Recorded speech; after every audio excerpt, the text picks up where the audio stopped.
아멘. 우리 여러분들 진심으로 축복합시다. 잘 오셨습니다. 은혜 받읍시다. 네, 감사합니다. 자, 여기 맹인이란 표현이 이렇게 나오고 있어요. 맹인은 누구일까? 한 번쯤 우리가 용어 정리가 좀 필요합니다. 우리가 막 쓰는 용어들이 옛날에 썼기 때문에 그것들이 또 이런 어려움을 당한 사람에게는 그게 비하라고 하죠. 비하는 정상적으로 우리는 대우했는데 그걸 마치 내려서 이렇게 하듯이 그러면 불편함을 느끼잖아요. 그래서 특별히 수요일에 오신 여러분들이 예전에는 우리가 조금 부정적인 그런 느낌을 지금 갖는 거예요. 지금 볼 때 보통 눈이 안 보이는 사람을 보통 우리가 뭐라고 하죠? 소경이라 합니다. 소경. 야, 소경이 간다. 오늘 성경은 맹인, 소경, 맹인. 더 나가서는 또 우리 아이들이 그런 얘기를 많이 하죠. 뭐가 간다? 장님이 간다. 장님이라는 표현을 또 많이 썼고, 또 소경이라는 표현을 많이 썼고, 그리고 오늘 성경은 이렇게 맹인이라는 표현을 이렇게 많이 썼는데, 시대가 이제 많이 바뀌면서 이거 좀 대체해서 좀 순화시켜서 성경도 어디 보면은 맹인이라는 표현이 들을 때 조금 부정적이면서 조금 그런 게 느껴요. 그래서 시각장애인 표현을 많이 쓰잖아요. 시각장애인들 혹은 눈이 불편한 분이 간다. 시력을 잃은 분들, 시각적으로 건강한 사람은 좀 어려움을 당한다. 어려움을 당한다. 왜냐하면 우리가 영적으로 이따도 말씀드리지만은 눈을 떴으나 보지 못하는 사람이 있고 눈이 감겼으나 보는 사람이 있어요. 그러나 우리는 느끼는데 보는 대로 불편해. 저분은 장애인이네. 근데 우리가 더 장애인 될 수가 있는 거예요. 차원이 다르게 되는 거예요. 그래서 우리는 조금 그리고 이걸 조금 더 넓은 의미에서 전맹이라는 또 용어를 또 씁니다. 저시력자. 그래서 눈이 불편했던 이런 분들이 오히려 하나님을 만나는 가운데 이게 장애다 해서 스스로가 자기를 막 비하시키고 나는 아무것도 못해 보이지 않는데 그러나 오히려 하나님 앞에서 긍정적인 면을 보다가 때로는 이런 시각장애인들이 우리처럼 보는 점자를 발견하기도 하고 우리가 한 달에 한 번씩 부천 그 시각장애인 지휘를 가잖아요. 그럼 거기 대표가 되는 그 회장이 눈이 안 보이는 건데 제가 가끔 만나면은 나보다 더 마음이 활달하고 더 쪼크를 잘하고 유머가 있고 내가 오히려 부끄러울 정도예요. 그냥 계단을 올라가는데도 내가 괜찮겠어요? 목사님 괜찮아요. 다 느낌으로. 거의 날 때부터 세상을 못 봤기 때문에 자기가 생각하는 이 창조의 하나님의 세계는 목사님이 생각지 못하는 게 막 열리는 거야. 막 상상의 그 천지 창조 이런 것들. 그래서 조정진 목사님을 통해서 우리 회장님을 만났는데 또 보니까 또 다 연관되는 분이야. 모건대학교 대외협력부 부장이었던 우리 목사님 한 분이 계셨는데 지금은 캄보디아 선교사가 그분 딸하고 만나게 된 거예요. 그러니까 그분 딸도 아버지 신앙에 다 그 내력이 있다 보니까 특수교육과 쪽은 젊은 사람들이 막 멋있게 코디야 그게 아니고 특별한 장애인들 하면서 그런 학교에 가게 되는 거예요. 이게 참 멋있는 사람들 많잖아요, 여러분들이요. 그들 다 말해주고 대수변 받아주고 막 언어가 통하지 않는 가운데 참 너무너무 아름다운 그런 모습인데 회장님이 어제 같이 이제 만나가지고 3년 동안이라 따라다닌 거예요. 결혼해달라. 근데 처음에 그런 걸 느끼는 장애인된 입장에서는 그래 신앙이 있으니까 믿음이 있으니까 쉽게 되지 않잖아요. 그러나 3년 동안 어쨌든 많은 과정을 겪어서 결혼했어요. 보니까 1년 선배 우리 목사님 그 딸하고 또 사위가 되고 그래서 목사님이 잠깐만요 했더니 휴대폰으로 캄보디아 자기 장인이랑 통화나 바꿔주는 거예요. 아니 목사님 이렇게 귀한 사위를 옛날에는 상상도 못했던 지금 우리나라에서도 아마 강영호 박사식으로 쓰임 받을 수 있는 그런 길이 열릴 것 같아요. 그럼 여러분 무리급식 할 때 가끔 만나면은 쉽게 만나지만은 만나기 힘들 상황이 올지 몰라. 그분 어떻게 쓰실지 참 자세가 신앙 눈이 안 떠 있는데도 우리가 보면 놀랄 정도로 너무 마음이 쾌활하고 하나님의 은혜. 목사님, 응? 고잔동에서 노년동에서 부천까지 와서 이게 한다는 그게 감동이라는 거예요. 어? 그러면서 오히려 보이니 우리는 뭐 보이지 않지만 하면 쪼크를 하는 거예요, 자기들이. 여러분 오늘 보면은 그래요.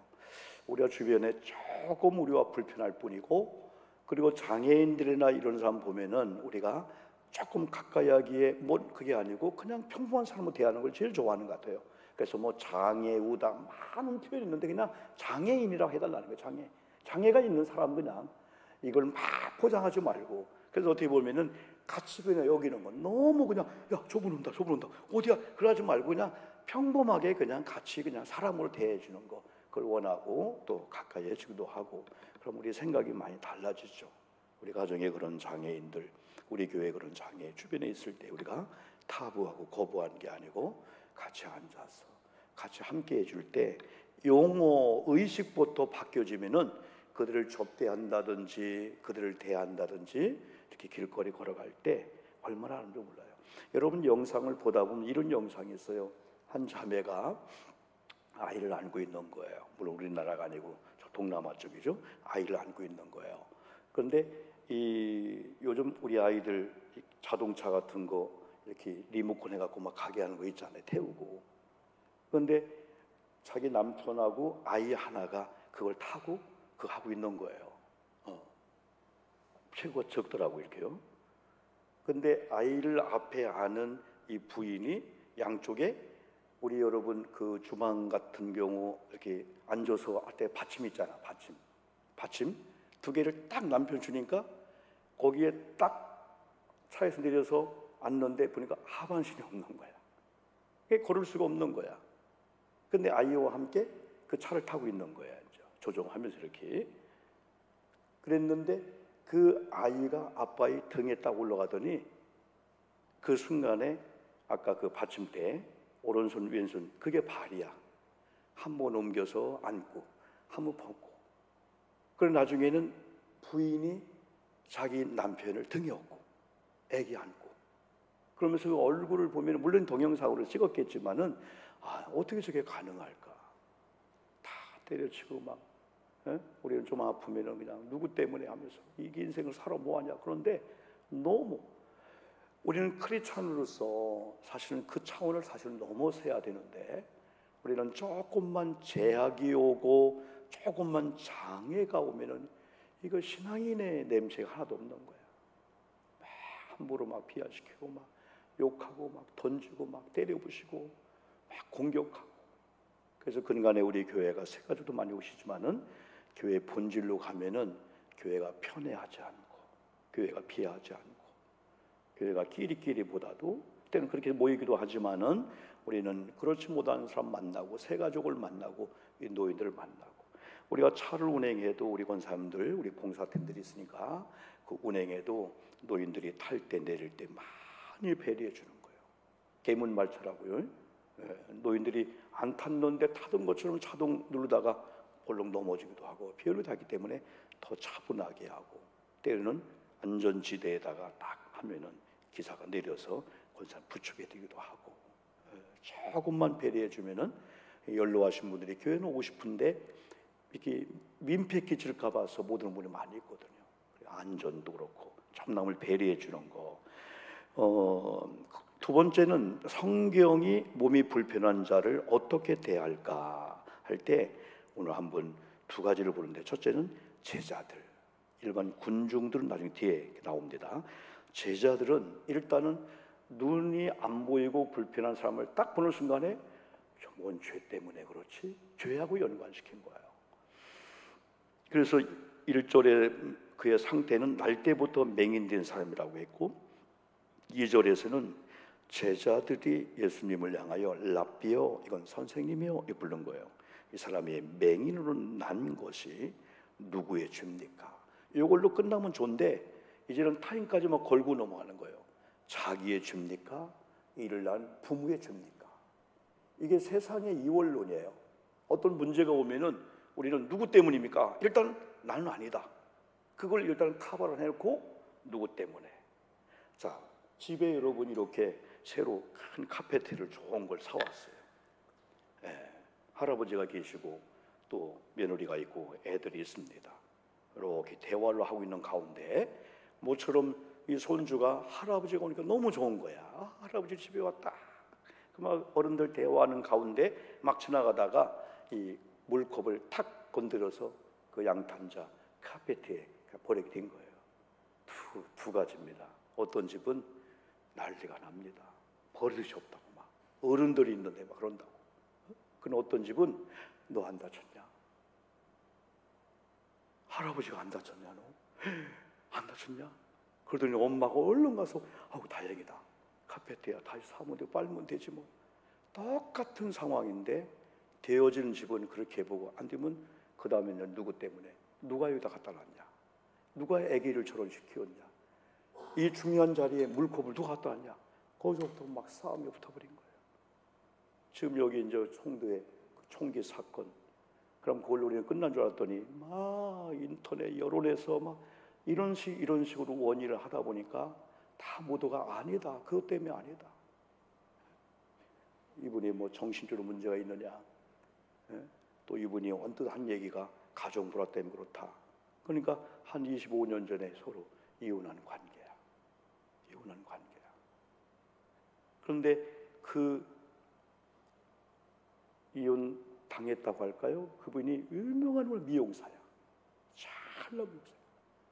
그분이 해준 70평의 서울에서 아파트에 살고 있었대, 이 남자가.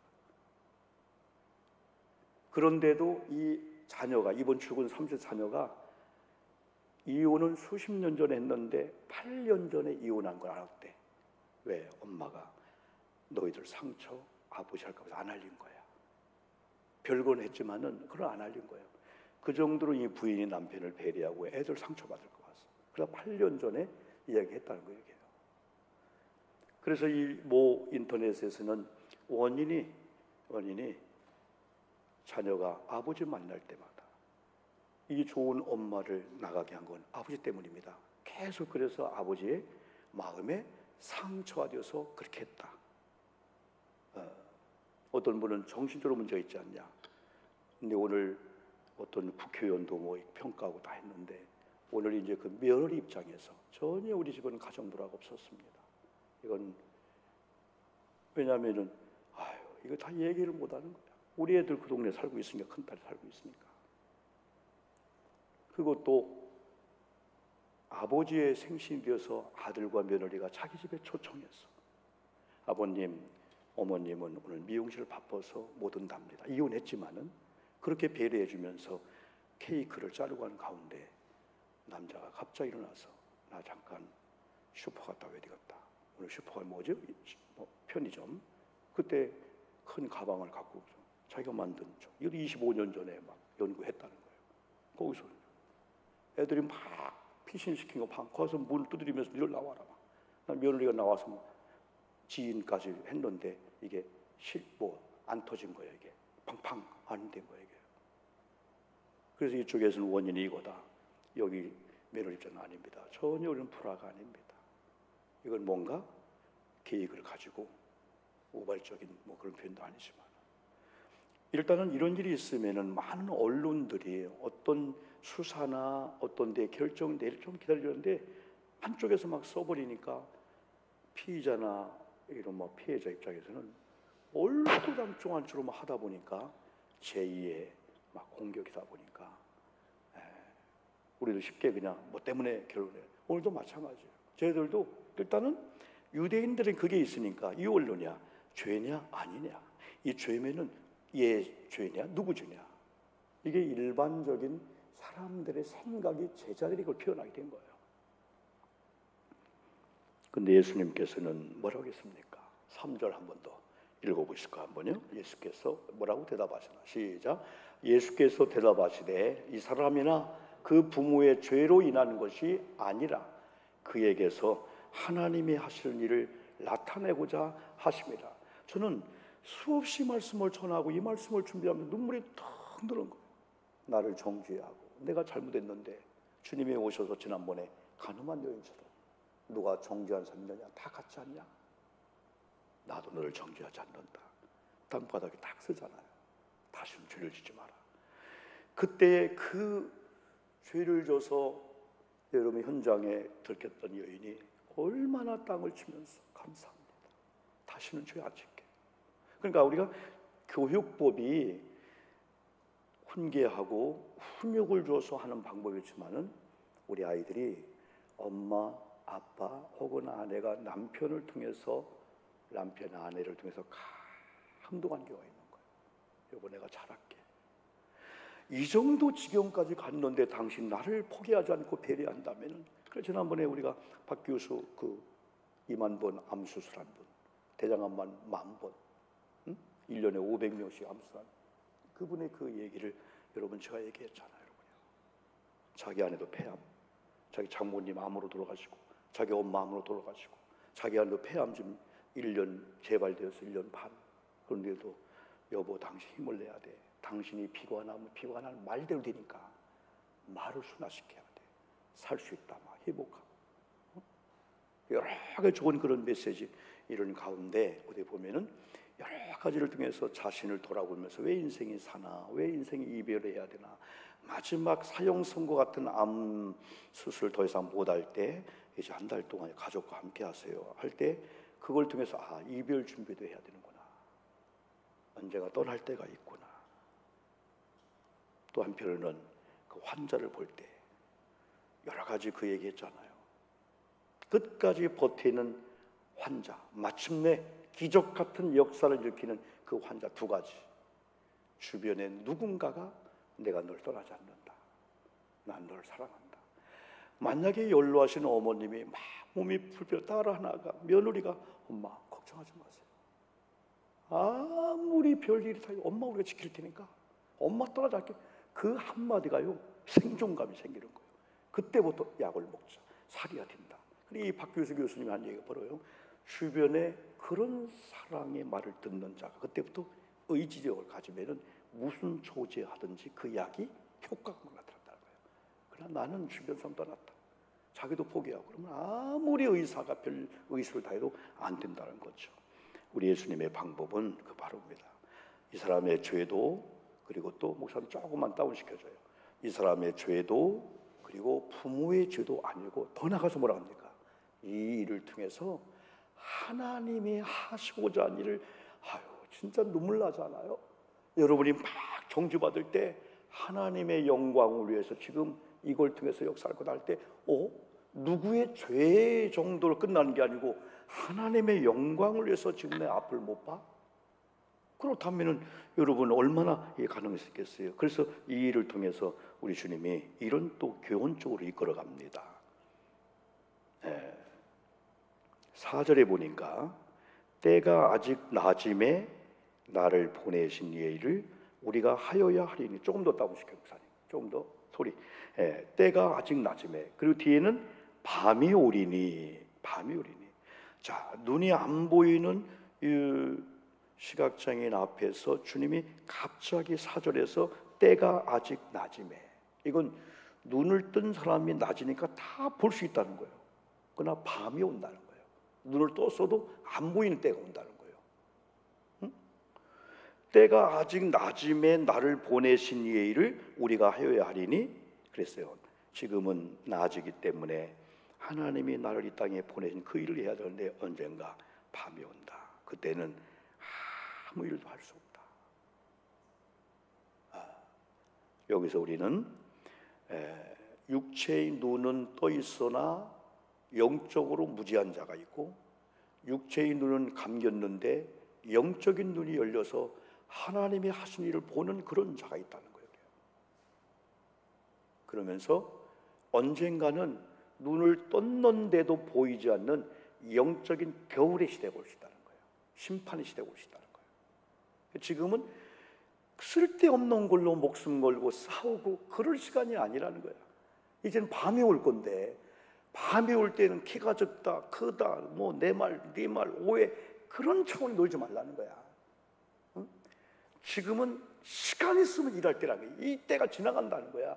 다시 말해 하나님 나라에 어마어마한 상급을 쌓고 면류관 받을 수 있는 일할 기회가 얼마 남지 않았다는 거야. 그런데 다른 거에 우리가 시간 뺏겨서 혼자 고민하면서 신앙 무너뜨리는 이런 그런 생각, 그런 고민을 할 때가 아니라는 거죠. 그리고 이거예요. 5분 남았습니다. 생명이 한다면 그때 별의별 생각 다 하겠습니까? 죽는다? 죄가 있으면 어떡하지? 천국 갈까? 얼른 죄를 풀려고 하는 최고의 본질로 가지 않겠어요? 그때 빵 어디 있지? 냉장고 어디 있지? 나 그때 뭐가 있어야 되는데, 그런 걸 5분 동안 생명 남은 자가 생각하냐 이거예요. 이거나 심각하게 우리의 삶을 지금 낮이구나. 그러나 낮이라는 게 앞으로 50년 갈 수 있지만은 오늘 밤에 밤이 올 수도 있다. 내 인생의 밤이 올 수도 있다. 하나님의 오목사를 불러갈 수 있다는 거예요. 푹 잠을 들었는데 아침 깨보니까 잘 잤다. 잘 잤는데 밤새도 아무 생각도 없는 거예요. 푹 잔 거야. 안 깨어나면 그냥 그 상태로 가는 거야. 이럴 수도 있겠구나. 그러면서 밤이 온다. 지금 낮이구나. 사랑할 때. 그래도 부부가 이렇게 함께 이렇게 계실 때 얼마나 좋아요. 부부가 이렇게 앉아 계시네. 우리 장로님, 우리 권사님, 장로님 좀 더 가까이. 우리 장로님 같이 앉으면 좋겠다. 옆줄에 앞뒤로 앉았는데 박수. 아이고 얼마나 먹어보세요. 사랑할 때구나. 지금이 낮이구나. 마음대로 볼 수 있는 거야. 느낄 수 있는 거야. 그러면 주님이 뭐라 합니까? 요한복음의 특징, 나는 생명의 떡이다, 나는 생수다 그랬는데 9장에서는 이걸 통해서 주신 메시지가 뭐라 하겠죠? 나는 세상의 빛이다. 빛일 거다. 5절 한번 읽어봅시다. 5절 시작. 내가 세상에 있는 동안에는 세상의 빛이다 하면 세 번째가 예수님은 결국 치유 고치시는 거야. 치유의 방법이 좀 특색이 있어요. 6절 보니까 이 말씀을 하신 다음에 땅에 침을 뱉어 진흙을 이겨. 그런 다음에 그의 눈에가 딱 바르는 거야. 여러분 바꿔 생각해봐요. 가끔 뭐 설교도 표현하지만은 목사 신방 가가지고 그런 행위한다 할 때, 근데 사실은 진짜 하나님을 섬기는 우리 교인들이 너무 그냥 빠질 때가 있는 거예요. 옛날 막 기도원 역사 막 안수해주고 막 이런 예언적 은사하면은 그냥 빠져버리는 거야. 이성을 잃어버릴 정도로. 우리 그런 걸 얘기한 건 아니에요. 그러나 하나님이 하시는 거, 예수님이 하시는 일이 뭔가를 기대하면서 그 순응하고 따라주는 거. 여기는 그러니까 이거예요. 요한복음 5장에서 베데스다 목가에 38년 된 환자의 기대는 하나님이 아니었어요? 예수가 아니었어요? 가끔 이 연못에 천사가 올 때 움직이는데 먼저 들어가는 자가 낫는 그 전설적인 그걸 믿고 여기 온 거예요. 그런데 자기는 보고도 못 들어가. 누가 옮겨주지 않으면은 눈도 성하고 귀도 성한데 오늘 말하면 몸으로 움직이지 못하니까 38년 중 환자라겠잖아요. 그날 주님이 오셔가지고 일어나 자리를 들고 걸어가라. 순서가 그래요. 네가 내 말에 순종하면 고칠 거야. 그때 일어나 걸어가. 그게 아니고 일어나 자리를 줘봐라. 근데 그 말씀도 그가 고침받고 나서 잘 걸어갔더라. 이게 전적인 은혜야. 우리의 행함이 아니고. 근데 오늘 여기는 이렇게 예수님의 행하는 일에 대적하고 환자가 아니라 뭔가 순응해 주는 모습이 필요하다. 우리에게는 또. 그러면서 예수님이 진흙을 이겨 거기다 침을 뱉어서 눈에 바르시고 이르시되 실로암 못에 가서 씻어라. 여러분, 눈이 안 보이는 가운데 거기다가 진흙을 붙인 가운데 실로암이라는 곳이 이 장소에서 그렇게 쉬운 길이 아닌데 가보면 막 연못까지 우리 성지순례 가거든요. 야, 우리도 못 찾아가는 막 골목 길이야. 막 내려가서 막 실로암 못에 가는 거야. 그런데 왜 이래요가 아니고 예수님이 하시는 신비할 정도로 약속을 한 듯이 순응해 주는 거. 때는 우리가 성도의 신앙생활할 때 하나님의 이 기적을 이룰 때에는 아브라함도 아브라함의 종도 여러분 이삭도 야곱도 순조로이 만나자는 표현했잖아요. 이상하게 안 막히는 거야. 그러니까 교회나 가정이 어느 날 막혔는데 대기 시작하면 와 순적히 만나네. 길이 막 열리네. 아멘 합시다. 아멘. 그게 있어야 되는 거예요. 백날 첫날 예수 믿으면 뭐 할 거예요? 그런 기적 한 번 경험해 맛을 느낀 자는 그대로 신앙생활 하는 거예요. 여기에는 조금도 타협이 없어요. 저도 목사지만은 11조 하는 게 주일서 이런 건 타협이 없어요. 정확하게 하는 거예요. 그래서 내가 우리 이번에 이제 우리 젊은 팀들 박희진, 홍은아, 이지용 다 이런 우리 한번 젊은 사람들이 속회비들 한번 다 오픈해가지고 언니 어떻게 신앙생활 했어? 우리 오민혁, 우리 오찬양, 오성령 이들하고 다 대화해서 한 번 시험해봐라. 그러니까 지금 한 달에 지금 500도 아니고 200, 300인데 11, 20만 원 그것도 못하고 그런 신앙생활을 수십 년 1대, 3대 께 해오면서 이렇게 언니 어떻게 되는 거예요? 우리 아이 얘기하면은 내가 한 번 물어봤어요. 큰 사위한테 이번에 아파트 어떻게 돼? 전에는 내가 포기해. 한 1억 5천 포기하면 된대. 왜? 얼마 예상했는데 3년 만에 그냥 2, 3억이 떨어진 거야. 그걸 왜 가려고 하냐 속으로. 근데 제 아내가 물어보니까 어머님 이건 우리가 뭐 갭 투자나 그게 아니고 여러 가지 기도하는 가운데 그쪽 비호하고 살으려고 우리가 애들이 셋이니까 그러면서 그 속에는 삼형제니까 하나님 또 주시면 또 하나 날려고 하는 마음도 있는 거야. 그래서 방이 4개짜리를 한 거야. 아유 그랬는데 여기 전세가 안 나가지요. 7월 말까지 해야 된대. 전세가 나가야 얼마가 돈이 풀고 얘들이 그 양쪽 우리 부모님들 돈을 받은 애들이 아니에요. 대출하고 1년에 하는 2천만 3천만 헌금만 줄여도 그냥 벌써 우리 교회 10년째니까 2억을 모았을 거예요. 근데 여기 수자인 쪽에 어떻게 대출을 해가지고 저 다 갚았어. 또 그걸 또 막 갚고 해가지고 저거 팔고 또 나오고 하면은 빚이 미덕이 되는데 지금은 엄청난 대출을 좀 받아야 되는 거야.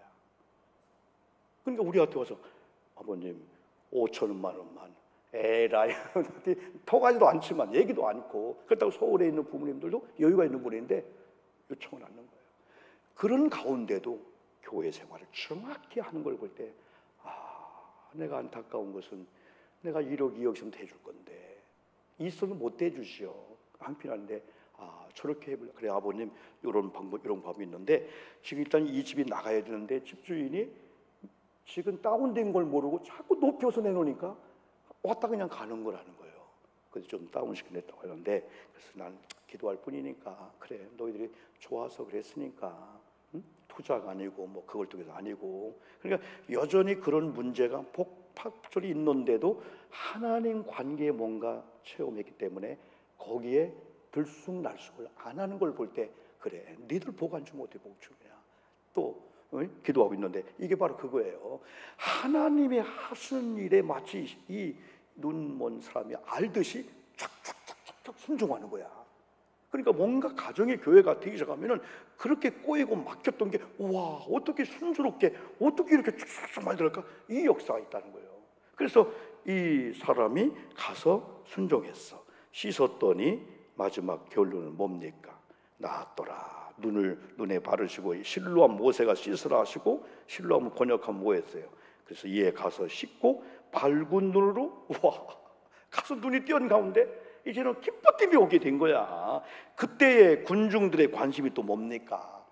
아니 주변에 이렇게 되면 우와 얼마나 좋을까, 얼마나 답답했을까, 아이고 얼마나 아버지가 보고 싶었을까, 얼마나 우리 교인들 중에 예배드리는데 눈이 안 보이고 귀가 안 들리는데 오늘 튀었을 때 막 그래야 되는데 군중들은 야 얼마나 거야 안식일인데 누가 너 고쳤어? 이런 식이야. 여기 안식일 얘기는 아니지만은 여기 이런 얘기 8절에 이웃 사람들과 전에 그가 거린인 것을 보았던 사람들이 이르되 이는 앉아서 구걸하던 자가 아니냐? 어떤 사람은 그 사람이라 하며 어떤 사람은 아니라 그와 비슷하다 하고 늘 자기 말은 내가 그라 하니 그들이 묻습니다. 너 어떻게 눈 떠졌냐?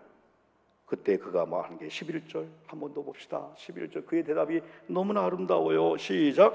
대답하되 예수라 하는 그 사람이 진흙을 이겨 내 눈에 바르고 나더러 실로암에 가서 씻으라 하기에 가서 씻었던 여기 중에 그렇게 예수님 말씀할 때 아니오가 아니고 가서 씻었더니 되는 집이 이렇게 되는 거예요. 이건 순종할 수 있는 상황이 아니라니까. 눈도 안 보이는데 이상한 행동을 하고 가서 씻어. 나을지어다가 아니고 가서 씻어.